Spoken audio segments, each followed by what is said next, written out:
Well, let me secretly tell you, all of you who are with us, we had to take a short break there because Marco Pirani was kind of doing his hair and makeup backstage. That's what I've been told. That's what I think was going on. So now I think he's ready to join me. I hope he is. Can I ask the Director of Public Affairs at Euroconsumers to please share a screen with me, because you're the person that I really do want to close this extravaganza with. So if you can join me. I hear you. Very happy to see you. You're there. Okay. You're there. Have you changed room since this morning? Have you changed room since a few hours ago? No, it's changed the light because we went from for long hours, and I guess you are very, very tired after this marathon. But I believe it was also interesting to have all this rich debate. Absolutely. So I'm quite happy. Yeah. Go ahead. You want to say, I'm quite happy. Did it fulfill some of your expectations? All of them? How do you feel at the end of this event? I'm quite happy. Of course, I counted.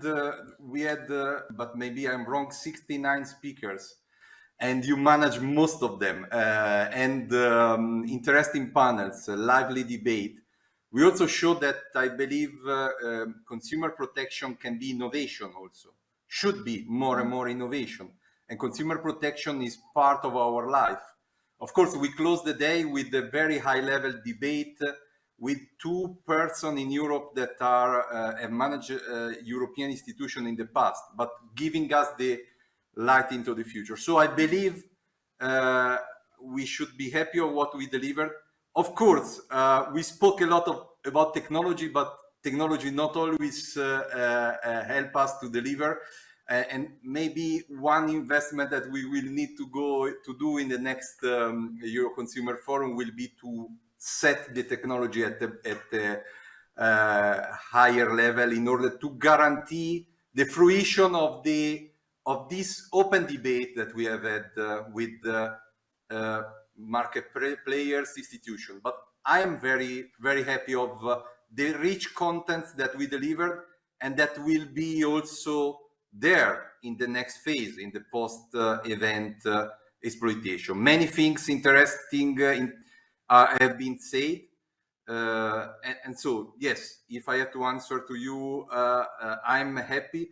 And I have to say, Katrina, that I have to thank you for the personal touch that you put on it. You made it much, much better and more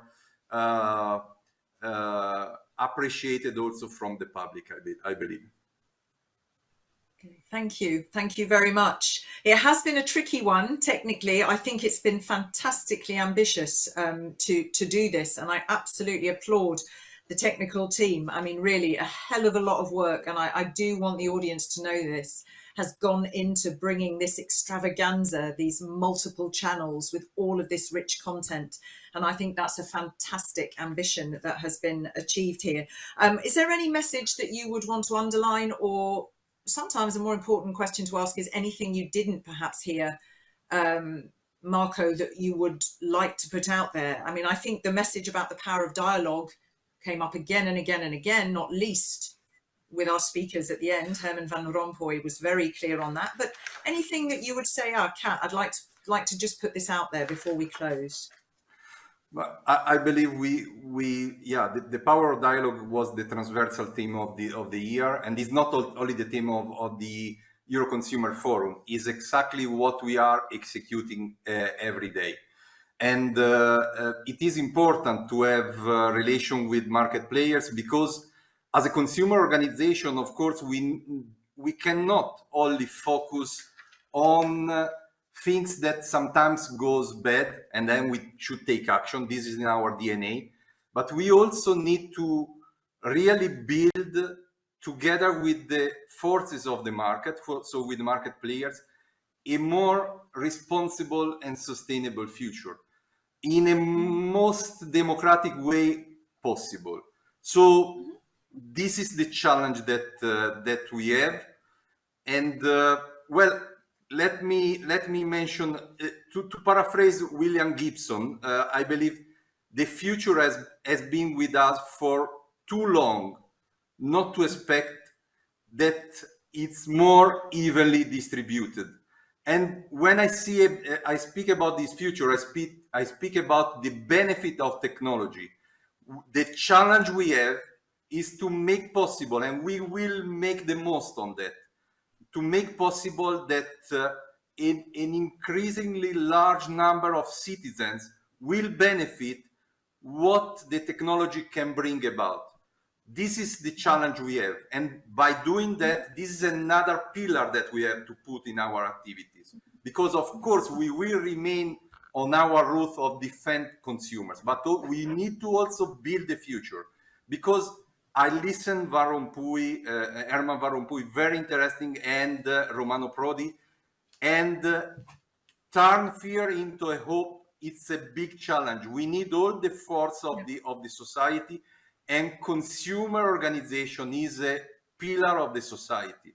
So we need to bring about, because more and more the economy passes also through the active role of the consumers. We can change the world if we can work together, and if we can also build the bridges with market players. On that, it's our big challenge. Can I ask you on that then, when you say, and I'm bearing in mind, you can see the clock too, and I want to show some of the pictures of the people who've been watching. So beautifully concise answer. You say that consumer organizations are a pillar of society. So if you had to describe for me, Marco, what do you want? What would you like the consumer to be in the next few years? You know, we've heard the importance of empowering them in terms of how they buy and even sell online, safety, responsibility, their concerns with AI, their relationship with smart cities. What do you want from the consumer? The consumer is king, so we need to serve the consumer. We need to empower them to become an active player in the market. So they should be more aware, and that's our role, to make more information education. But they are king. They should have the possibility to decide. So that's what we need to really bring about. And this will be done through legislation, of course. Legislation will enable this active role of the consumer. And I have to say that we are,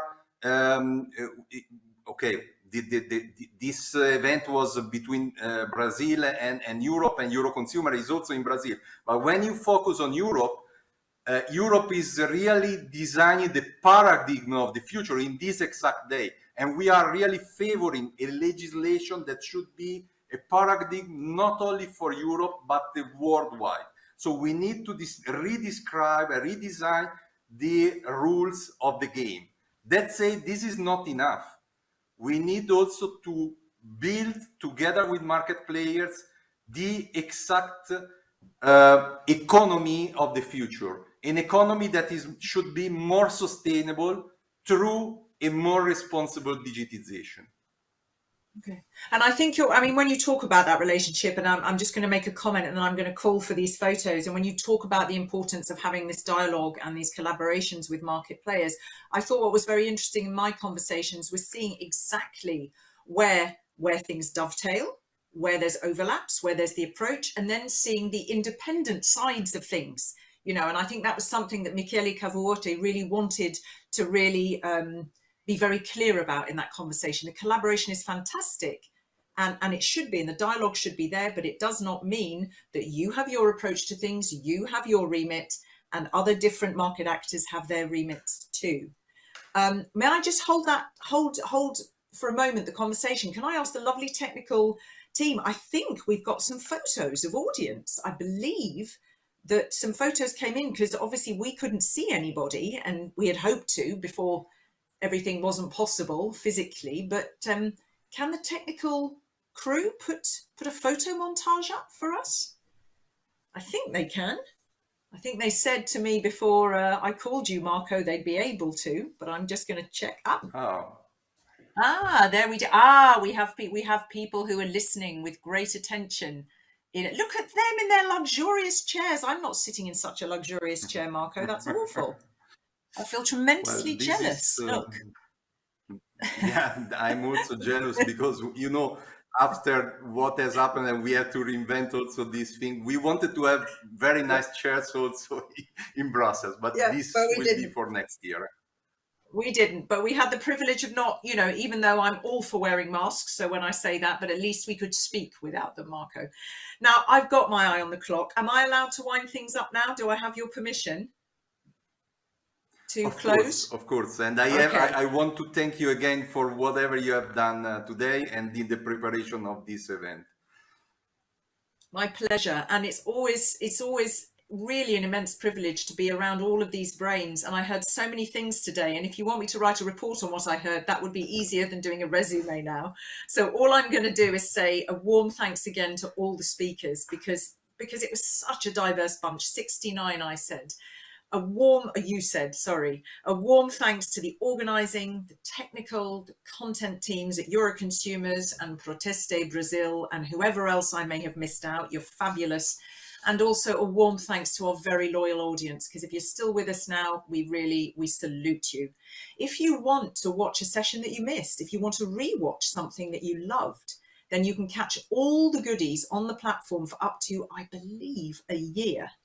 So that gives you no excuse not to go away fired up, fit to tackle the challenges of the era. And didn't we hear about a lot of challenges of the era? And as the slogan that I used a few times underlined, keep talking, because the power of dialogue is not to be underestimated. One of my absolute favorite quotes comes from the Greek Stoic philosopher Epictetus. He famously said, "We have 2 ears, but 1 mouth for a reason, and that's for a very good reason." So on that note, I thank you. I thank Marco Pirani for coming and joining at the very, very end. And I say to everybody, stay with me, Marco, while I say to everybody, don't forget to share the joy, #EC4um. I wish you all so much luck in your ongoing adventures, and that you stay safe and well. And fingers crossed that finally next year you can all come together in person. You still have to innovate for your event, Marco, but it could be in person, who knows? But we won't count our chickens before they're hatched. And on that note, it's a very warm goodbye from you, I hope, and from me, your moderator, Katrina Sickle in Brussels. I wish everybody a very, very good evening. Bye-bye.